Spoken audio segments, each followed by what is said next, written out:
Happening, folks.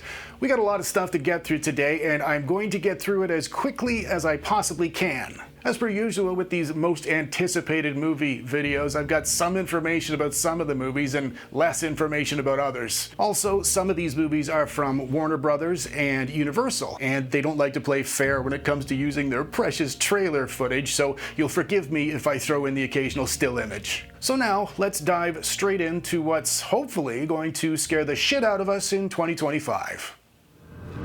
We're kicking off 2025 with a period piece. The Damned is a 2025 psychological horror film about a 19th century widow forced to make an impossible decision when a ship sinks off the coast of her Icelandic fishing village. Movie stars Odessa Young and Joe Cole, with Thorder Palsson directing. I'm not familiar with any of Palsson's previous work in television, but the premise sounds promising. The film's scheduled for release in theaters in just a few days on January 3rd. Coming out not long after, a Blumhouse production of one of the Universal monster classics, Wolfman's labeled a modernized reboot, and it follows Blake and his family after they're attacked by an unseen animal. It's a werewolf. The movie stars Christopher Abbott and Julia Garner, who's probably still got a bad taste in her mouth after the reception Apartment 7A received. Leigh Whannell is directing this one. If you don't know already, he and James Wan are best pals, and between them, they've created 3,947 popular horror movies. I always support people trying new things in horror, and I am not trying to dampen your enthusiasm.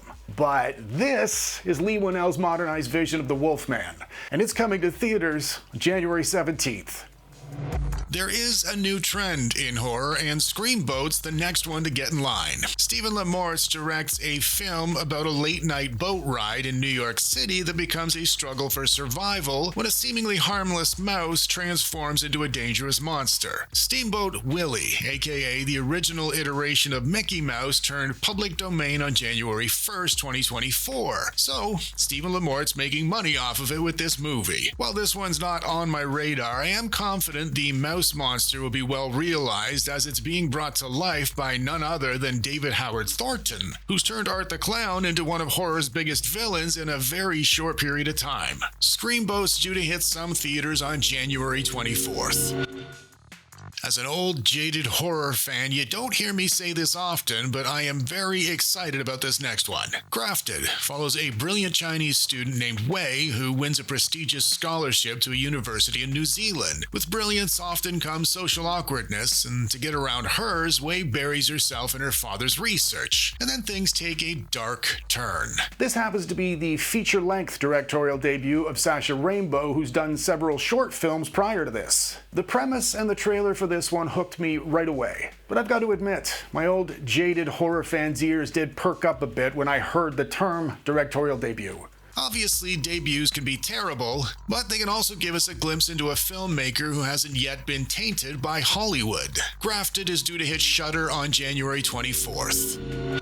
Presence is a psychological thriller from director Steven Soderbergh. The story follows a family who moves into a suburban home, only to become convinced they're not alone there. I really don't know where I stand on this one. The premise is as old as horror itself. Now, Soderbergh is an accomplished and prolific director, but to the best of my knowledge, the closest he's come to anything scary would have been 2018's Unsane. The trailer's nearly perfect in terms of capturing a tone and keeping us in the dark, but it also gives off serious Skinamarink vibes. In this house. The film stars Julia Fox, Chris Sullivan, and Lucy Liu, and based on the trailer alone, I'm tentatively looking forward to this one as well, which is due to hit theaters January 27th. Companion is a psychological thriller written and directed by Drew Hancock. A billionaire's death sets off a chain of events for Iris and her friends during a weekend trip to his lakeside estate. It stars Sophie Thatcher and Jack Quaid, but is produced by Zach Kreger, which should make you very happy if you were a fan of Barbarian because he wrote and directed it. The trailer's perfect by my standards because it doesn't give anything away, but that also means I'm not able to tell you very much about it yet. Companion's due in theaters January 31st. I think I might be up for this one too. The Dead Dead Thing is a relationship horror kinda that's made its way through the festival circuit in 2024. A young woman lost in a series of meaningless relationships falls in love with a charismatic and sensitive man who hides a dark secret that turns her affair into a dangerous obsession. Movie's written and directed by Alec Kane, and it stars Blue Hunt. Unfortunately, I can't find any trailers or footage, so for now, you're going to have to make do with this image. The Dead Thing will be coming to Shudder on February 14th. See what they did there? Because of love? The Monkey is based on a famous story written by Stephen King, for a change. It's produced by James Wan's Atomic Monster, and that has me very conflicted because it's also directed by Osgood Perkins. I've never been a fan of James Wan's horror, but I love Osgood Perkins' writing and directing. The Monkey stars Theo James, Elijah Wood, and Tatiana Maslany. After stumbling upon their father's vintage toy monkey in the attic, twin brothers Hal and Bill witness a string of horrifying deaths unfolding around them. The original story is over 40 years old now, but with all these names attached to it, I'm thinking there's a chance it may end up reaching its potential. And it hits theaters on February 21st. Sinners is a big-budget vampire horror film coming from writer-director Ryan Coogler. Trying to leave their troubled lives behind, a pair of twin brothers return to their hometown to start everything over again, only to find out an even greater evil is waiting to welcome them back. Sinners stars Michael B. Jordan, Haley Stanfield, and Jack O'Connell. The advertising features a pretty cool quote: "If you keep dancing with the devil, one day he's gonna follow you home." And if the trailer's anything to go by, it looks promising. It hits theaters March 7th.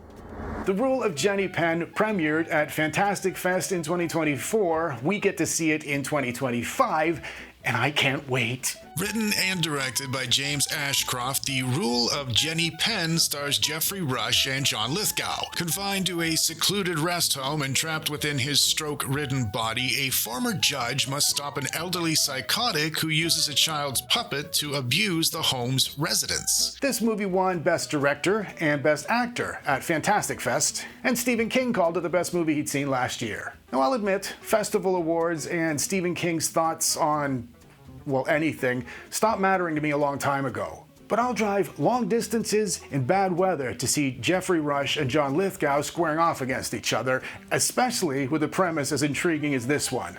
Shudder's picked it up, but we'll have to wait until March 7th to see it in theaters.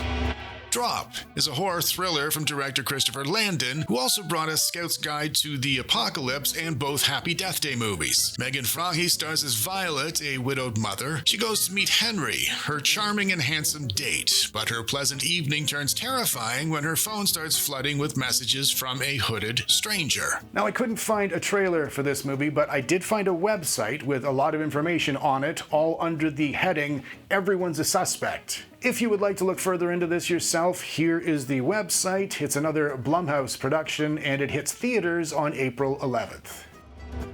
Clown in a Cornfield is a film adaptation of the 2020 book of the same name. The film's directed by Eli Craig, who also brought us the whimsical and clever Tucker and Dale vs. Evil. After moving to the fading Midwestern town of Kettle Springs, Missouri, a teenage girl and her new group of friends find themselves the target of the city's mascot, a clown who goes on a murderous rampage. It stars Katie Douglas, Carson McCormick, and Aaron Abrams, and it's due to hit theaters on May 9th. After 14 years, we're getting a 6th installment in the Final Destination franchise. The creators say it is a reimagining, and they're calling it Bloodlines. It's directed by Zach Lipovsky and Adam Stein, and if you've seen any of the earlier movies in this series, you know exactly what's coming. On a personal note, if you've seen too many horror movies for your own good the way I have, you'll know when Bloodlines appears at the end of a movie title, it's gonna suck, but I'll be watching this one anyways because it happens to be Tony Todd's final role. It hits theaters May 16th, but I'll be paying my respects from home when it hits streaming.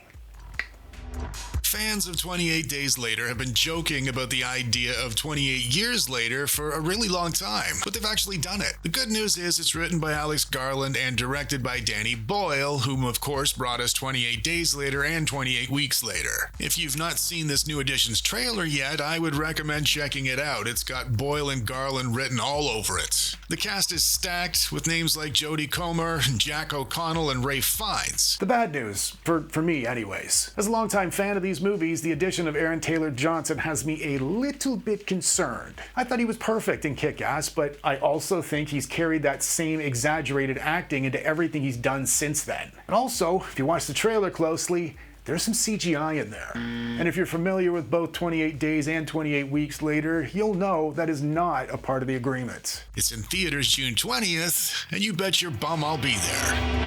I doubt anybody wasn't expecting a part 2 to the surprise runaway sci-fi horror hit Megan. Reprising his role as director for part 2 is New Zealand's Gerard Johnstone. This is another Blumhouse production, also with James Wan's Atomic Monster Company. Allison Williams is back as Gemma, as is the adorable Violet McGraw as Katie. And also, apparently, Amy Donald's reprising her role as Megan, which will be interesting given she's had a few years to grow. And beyond that, I don't know anything, I can't tell you anything, and I can't show you anything because, well,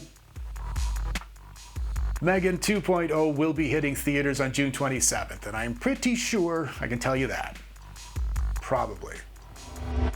I Know What You Did Last Summer hits theaters again this summer, again, with its latest entry into the franchise. In a similar vein to Scream 2022, this reboot sees the original cast returning, ready to take home a massive paycheck, ready to pass the torch on to the next generation of younger, really good-looking, also amazing actors. Normally, these movies come out around the 4th of July. This one is set to hit theaters July 18th, but things might change between then and now. Just try not to lose sleep over it.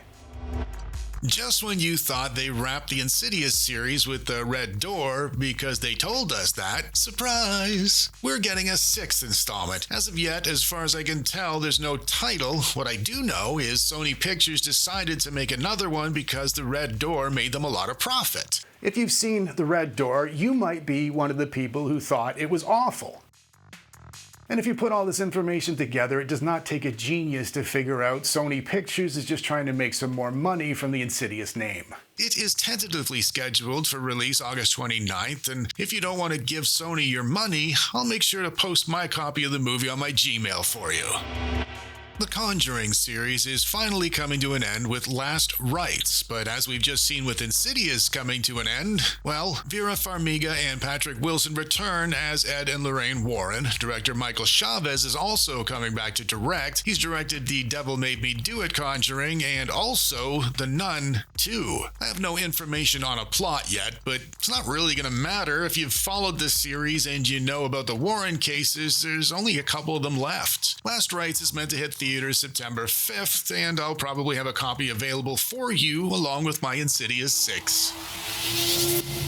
As a guy with more than one Frankenstein tattoo, I am happy to announce the first of 2 Frankenstein movies coming our way in 2025. Maggie Gyllenhaal wrote and directed The Bride. It takes place in Chicago in 1930. Frankenstein asks Dr. Euphronius to create a companion, so they give life to the body of a murdered woman, and she becomes the bride, sparking romance, police interest, and radical social change. And I, for one, am very excited about 3/4 of that summary. The cast is stacked as well, featuring Penelope Cruz, Peter Sarsgaard, Annette Bening, Christian Bale, and one of my personal favorites, Jessie Buckley. As I'm sure you've guessed, The Bride's a reimagining of 1935's The Bride of Frankenstein, and it is tentatively scheduled to hit theaters September 26th. After the unexpected success of Saw 10 in 2023, we might be getting Saw 11. Maybe. There's nothing solid available for this one, and there's talk around the campfire it might not even be going forward. But we do know if it does come out, it'll be coming out September 26th. Director Scott Derrickson's returning to direct and co-write the 2nd edition of Black Phone. Jason Blum's producing, because nobody else produces horror anymore, apparently. Mason Thames, Madeline McGraw, and Ethan Hawke are all returning as well. There's no information available on this one yet beyond its release date of October 17th, just in time for Halloween. There is going to be a Five Nights at Freddy's 2, which of course there is, given the first one made $300 million on a $20 million budget. Emma Tammy will be directing again. Josh Hutcherson and Matthew Lillard are coming back again too. There are no plot details, but there is a teaser poster and a tentative release date of December 5th. And finally, Guillermo del Toro is bringing us his rendition of Frankenstein. This time, it's believed Frankenstein's monster died in a fire 40 years earlier, but Dr. Pretorius tracks him down to continue the experiments of Dr. Victor Frankenstein. I'm sure this cast has eaten up a significant chunk of the movie's budget. Frankenstein stars David Bromley, Jacob Elordi, Christoph Waltz, Ralph Ineson, Oscar Isaac, and Mia Goth. They've wrapped filming already, and I believe it's coming to Netflix, but I don't have an actual date yet. I'm a big fan of Del Toro, but not so much with his recent stuff. As a huge Frankenstein fan, and knowing Del Toro's fascination with all of the classic Universal monsters, I'm absolutely looking forward to what he can do with this one. If you're still here, thank you for sticking around. If you're looking forward to any of the videos we've talked about today, I would love to hear about it down in the comments section. As always, thank you very much for watching the video. And until next time, folks,